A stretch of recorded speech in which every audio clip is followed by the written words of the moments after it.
اس لیے کہ تعقیل کہ جنہوں نے مادیت کو جو سب کچھ سمجھ لیا اور اسی مادیت کو سمجھا کہ اسی سے سب کچھ ہونا ہے، نتیجہ یہ کہ وہ لوگ جو ہے وہ ذہنی مریض ہو جاتے ہیں۔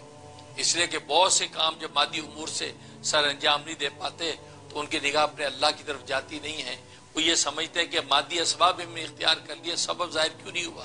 جب ظاہر نہیں ہوتا تو نتیجہ کیا ہوتا کہ ان کو ہارٹ اٹیک ہو گیا، ٹینشن ہوگی، سٹریس میں چلے گئے، ٹینشن میں چلے گئے، نتیجہ یہ کہ ان کی زندگی ساری کی ساری عکارت ہو جاتی ہے۔ اور اسی طریقے سے تعطیل کہ جنہوں نے سارے کے سارے مادی اسباب چھوڑ دیے اور وہ جنگلوں کے اندر جا کے آباد ہونے لگے تو سوائے مشقت کے ان کو کچھ بھی نہیں ملا۔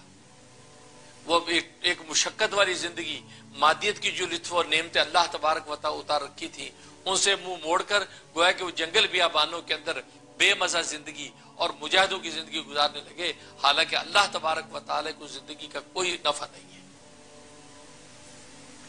اور تیسرا تعدیل کا نظریہ، جیسے میں نے عرض کیا، یہ وہ سنت نظریہ ہے، یہ وہ سنت طریقہ ہے چنانچہ نبی کریم صلی اللہ علیہ وسلم کا ارشاد ہے۔ جب ایک شخص آپ کی خدمت میں آیا، آپ نے فرمایا تمہاری سواری کہاں ہے؟ کہا جی بس میں نے باہر چھوڑ دی ہے۔ کہ کیوں؟ کہتے اس لیے کہ بس میں جب باہر نکلوں گا میرا اللہ خود اس کو میرے پاس پہنچا دے گا، اس لیے میں نے باہر چھوڑ دی اور آپ کی مجلس میں آ گیا۔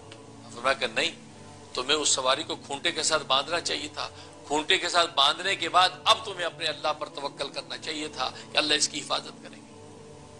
تو گویا کہ دیکھو نبی کریم صلی اللہ علیہ وسلم نے کتنے اعتدال کے ساتھ کہ دنیا کے مادی امور کو بھی اختیار کرو لیکن مادی امور کا جو خالق اور مالک ہے نگاہ اس پر رکھو۔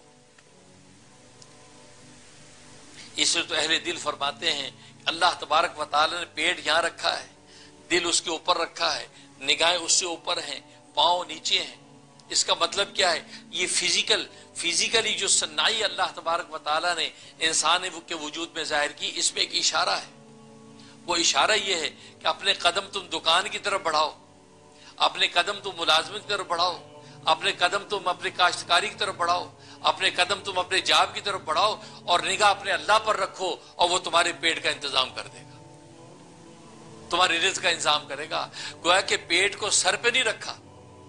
آج ہماری حالت یہ ہے کہ جو گویا کہ تعقیل کے لوگ ہیں، جو عقل کے بندے، انہوں نے پیٹ سر پہ سوار کر رکھا ہے، جب نگاہ اٹھاتے تو کو پیٹ نظر آتا ہے، لہذا صبح شام پیٹ کی جہنم کو بھرنے میں مبتلا ہے۔ جس سے پیٹ عطا کیا، جسے یہ رزق اتارو، اس کے شکر سے غافل ہے۔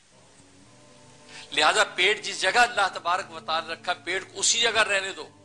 ہاں قدم اللہ تبارک و تعالی نیچے رکھے، آپ چل کر جائیں، اپنی دکان کی طرف کھول کے بیٹھ جائیں، اب نگاہ اپنے اللہ پر، یا اللہ اب رزق دینا تیرا کام ہے، رزق کے لیے آ کے ٹھیا میں نے کھول لیا ہے، اب اللہ تبارک و تعالی تمہارے پیٹ کا انتظام کر دیں گے۔ اور جن لوگوں نے پیٹ کو پاؤں سے بھی نیچے کر دیا، وہ کہ تعطیل کا نظریہ اختیار کیا، انہوں نے کہا جی دکان کھولنے کی ضرورت نہیں، ہمیں کاشتکاری کی ضرورت نہیں، اب اللہ میاں خالق اور مالک اور رازق خود ہی ہمیں روزی دے گا، ہم تو گھر میں بیٹھے ہیں۔ انہوں نے کیا کیا؟ پیٹ کو اپنی جگہ سے اٹھا کر پاؤں کے بھی نیچے رکھ دیا۔ پاؤں سے مقصد محنت تھا، قدم بڑھا کے گھر سے نکلنا تھا، اسی لیے تو پاؤں دیے تھے۔ اگر بٹھانا ہی مقصود تھا تو پھر پاؤں دینے کی ضرورت کیا تھی؟ چلنے کی صلاحیت عطا کرنے کی ضرورت کیا تھی؟ اس لیے تو عطا کی تاکہ گھر سے نکل کے چلو، کسی محنت کی طرف چلو، کسی کاروبار کی طرف چلو، کسی ملازمت کی طرف چلو، تو اللہ تبارک و تعالیٰ تمہارے پیٹ کا انتظام کریں گے۔ تو گویا کہ تعطیل والوں نے کیا کیا؟ پیٹ کو قدموں کے نیچے، پیروں کے نیچے ڈال دیا، اور تعقیل والوں نے کیا کیا؟ انہوں نے اپنے پیٹ کو سر پہ سوار کر لیا۔ لیکن دین اسلام جو تعدیل اور عدل اور یہ متوازن مذہب تھا، اس سے بجائے نہیں، پیٹ کو پیٹ کی جگہ پر رہنے دو، پاؤں کو پاؤں کی جگہ پر رہنے دو، اور آنکھوں نگاہوں دل کو اپنی جگہ پر رہنے دو، اور اسی صنائی کی حکمت کو سمجھو کہ قدم اپنی محنت کی طرف بڑھاؤ اور نگاہیں اپنے اللہ پر رکھو، دل میں خدا کی یاد بساتے اپنی دکان پر بیٹھ جاؤ، اللہ تمہارے پیٹ کا رزق عطا کر دے گے۔